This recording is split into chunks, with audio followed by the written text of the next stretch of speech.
This is a 2017 Chrysler Pacifica, and this van has the hatch that you can open with the remote and both the sliding doors. So to open the driver's side door on the fob, we can hit that twice.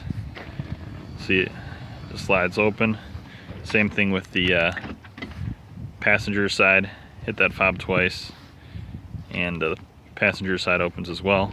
If we come around to the back hatch here, we can hit this back hatch button twice.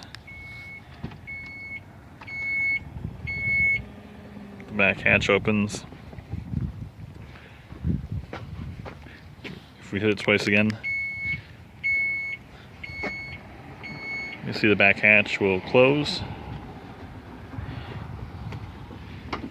And then either of the sliding doors, do the driver's side first. See that will close, as well as the passenger side. And then if I want to start the engine remotely, it's got the remote start as well. We can tap this twice.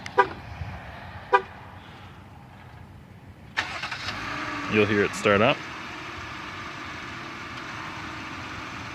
and run. And then if we want to actually turn it off remotely, you can just hit that twice and that will turn it off. So, alright, thanks a lot for watching.